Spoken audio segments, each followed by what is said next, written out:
Baik saudara, kita akan membaca firman Tuhan hari ini terambil dari Injil Yohanes pasal yang pertama. Saya ingin membacakan Injil Yohanes pasal yang pertama, ayat yang ke-12 dan ayat yang ke-13. Injil Yohanes pasal yang pertama ayat 12 dan ayat 13, firman Tuhan berkata begini. Tetapi semua orang yang menerimanya diberinya kuasa supaya menjadi anak-anak Allah, yaitu mereka yang percaya dalam namanya. Orang-orang yang diperanakan bukan dari darah atau dari daging, bukan pula secara jasmani oleh keinginan seorang laki-laki, melainkan dari Allah. Saudara yang terkasih, firman ini berkata saudara, tetapi semua orang yang menerimanya diberinya kuasa supaya menjadi anak-anak Allah. Saudara, ya di dunia ini memang banyak manusia, ya di dunia ini banyak orang, bahkan termasuk di dalam gereja pun banyak yang mengaku Kristen, mengaku anak Tuhan. Tetapi ayat ini berkata dengan jelas, tetapi semua orang yang menerimanya diberinya kuasa supaya menjadi anak-anak Allah. Persoalannya itu sekarang bukan soal kita Kristen berapa lama, persoalannya itu bukan hanya kita Kristen atau tidak, persoalannya bukan hanya kita rajin ke gereja atau tidak, persoalannya bukan hanya kita melayani atau tidak, bukan soal kita pendalaman Alkitab atau tidak, kita sekolah Alkitab atau tidak.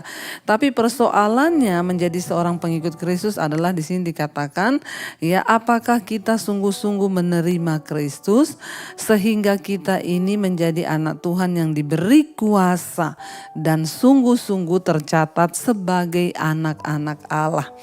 Ini adalah sebuah pertanyaan serius bagi setiap kita yang mengaku percaya kepada Kristus.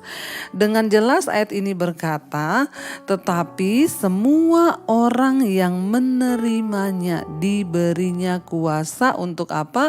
Menjadi anak-anak Allah.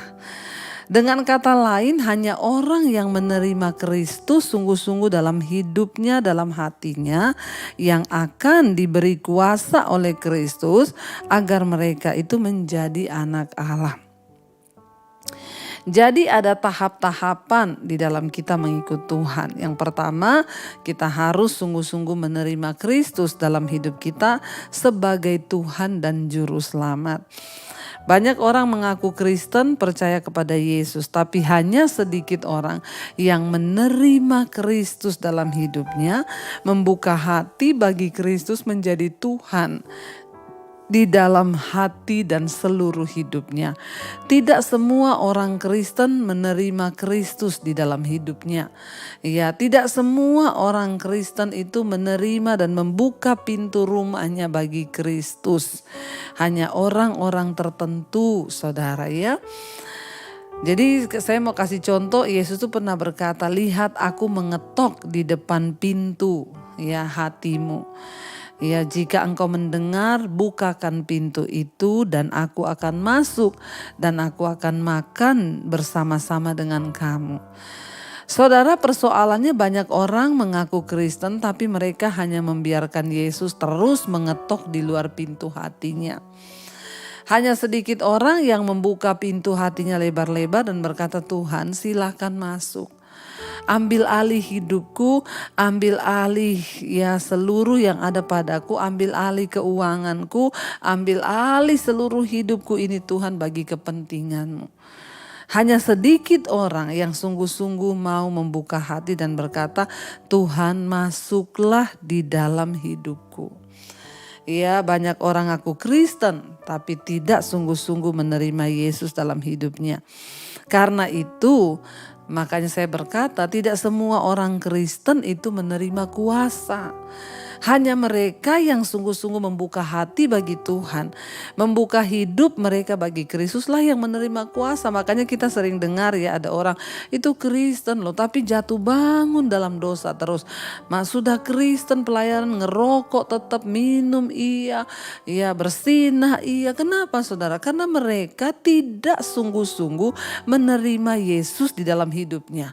Tetapi barang siapa yang menerima Kristus, dia diberi kuasa untuk apa? Menjadi anak Allah. Jadi saya itu tidak mau berkompromi dengan orang-orang yang berkata begini loh. Ya maklum Bu, ya saya ini juga kan masih daging Bu. Makanya saya jatuh loh Bu. Maklum ya Bu, karena saya ini juga masih manusia.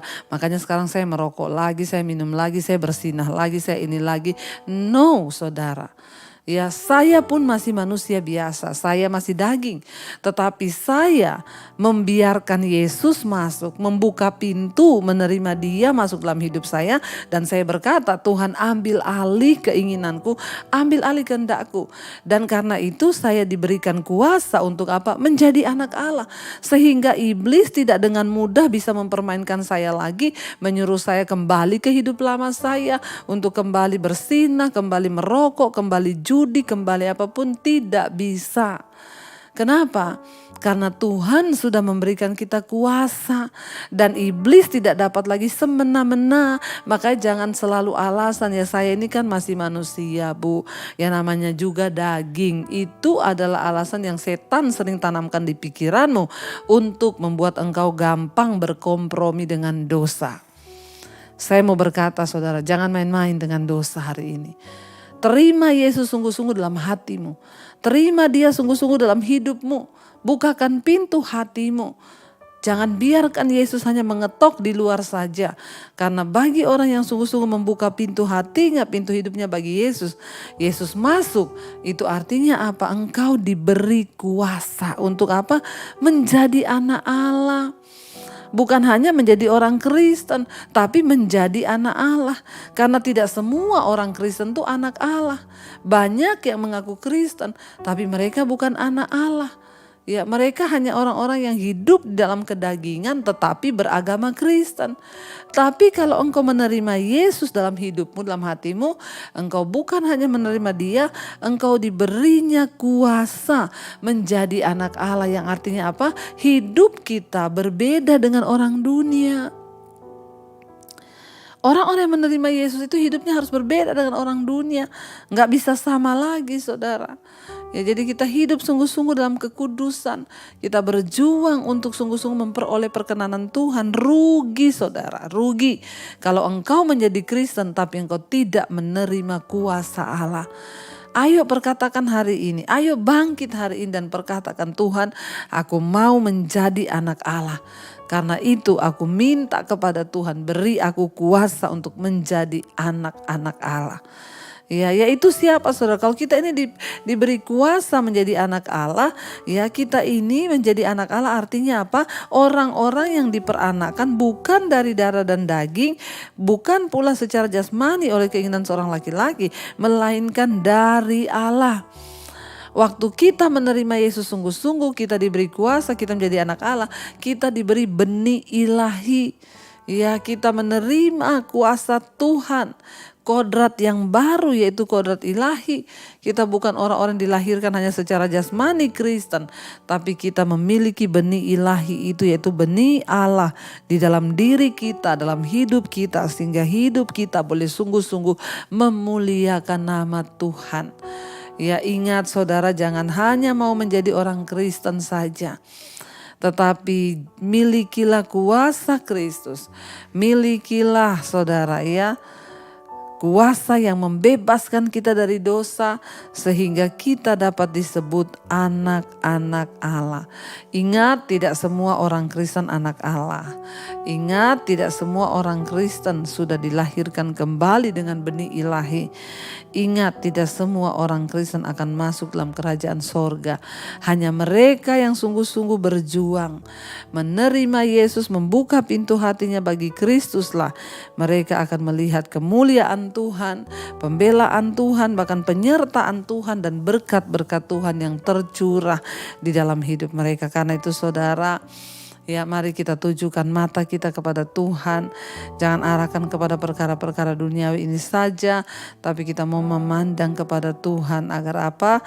Agar kita juga boleh menikmati segala hal-hal yang baik dari Tuhan. Mari kita tundukkan kepala, kita renungkan firman ini. Terima kasih Bapa, ajar kami terus membuka hati bagi Engkau. Bukan hanya menjadi orang percaya kepada Yesus, tapi sungguh-sungguh membuka hati dan hidup kami, menerima Engkau sebagai Tuhan dan Juru Selamat. Masuklah dalam hidup kami Tuhan, ambil alih seluruh hidup kami, agar kami boleh mengalami perubahan berbuah di dalam Engkau dan menerima kuasa-Mu dalam hidup kami Tuhan. Terima kasih Bapa.